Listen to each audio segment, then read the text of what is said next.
up with fathers in the home, some of them really do not know how to be a girl dad. And it's not really any different than being a boy dad. The only difference is what people have in their minds. Because they feel, if I don't have a son, then, oh well, I can't do the same things that, I can't throw them a ball and tell them to go for it. And that's such a misconception. I spent a lot of years being angry because I felt that everyone, well, back in my time coming up as a teenager, it seemed like, everyone was more interested in the guys succeeding in my community. And it hurt because it's like, wow, you know what I mean? Like, there's some girls out here that really want to make an impression, that really want to do the same thing, and it's like they weren't in our corner. And that's painful. That is painful, and I never want anyone else to grow up that way. I was angry for years at a situation in my own family. So needless to say, I just wish that if you're not a girl dad, then ask the Creator to give you that. Because when you damage a young lady, you damage them for life. Hear what I say? You damage them for life. And I'm sure Kobe was hard on his daughter, but she knew that, he was doing it because he wanted her to be the best. And that's the best way to be. And I appreciate him for that, because she loved her dad and she felt that closeness. And she wanted to make him proud. I played basketball, and the only memory of it I can remember is always being benched. Hear me what I say. I remember being on the bench most games, and I'm not going to put that coach out there, but I really don't care. But I remember sitting on the bench most games. You never forget that. Never. Never forget that.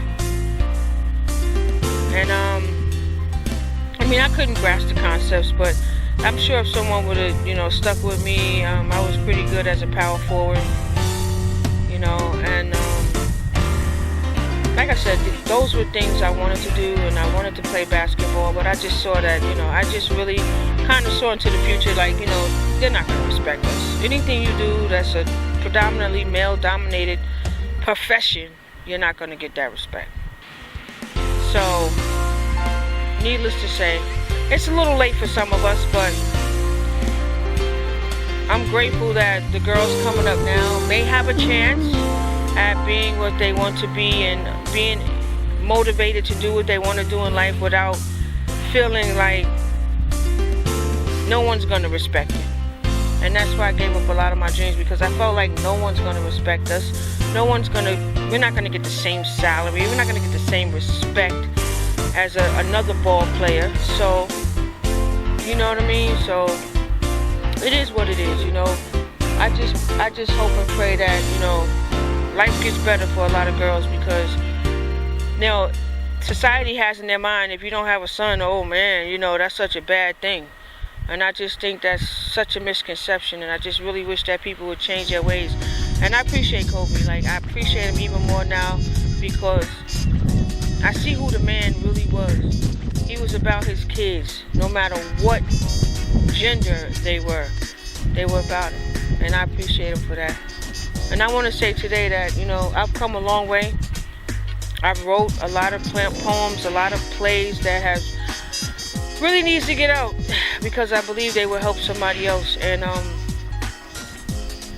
no, I'm not a famous athlete. No, I'm not a famous movie star. I do work in television, and I just try to keep my feet wet everywhere, regardless of what people feel and think about me. I mean, I've had periods of loneliness, and I'm like, where's my family and friends? I have so much to get out. I need so much help. But then you turn around and look, you're like, where are my family and friends? Where are they? What? It is what it is. And I said most of them do things out of convenience anyway. I'm not saying all of them, but the majority of your friends and family will only be there when it's convenient for them. Again, I say when it's convenient for them, they'll be there. But you have to remain strong. You have to know who you are, and you have to remain strong. My social studies teacher used to say that all the time. Do you know who you are? And now I see the significance of why she asks us, because a lot of people do not know who they are.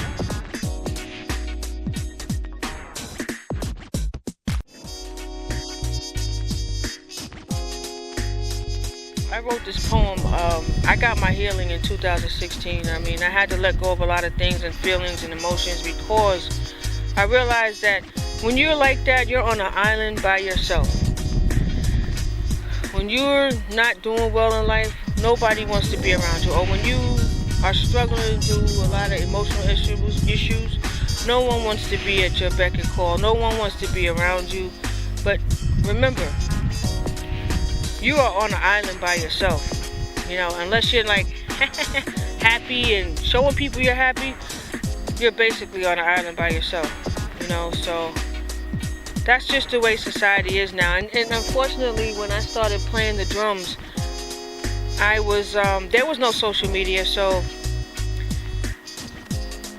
I do not have any footage of myself playing. I don't know if my parents even have pictures of me playing, but I've been playing a very long time. So we have to create our own. We have to create our own island. I don't know what you want to call it. We have to create our own existence out here. Because if we don't, no one else is going to do that for us. So that's just a word from the wise, from a true poet, from a thought poet.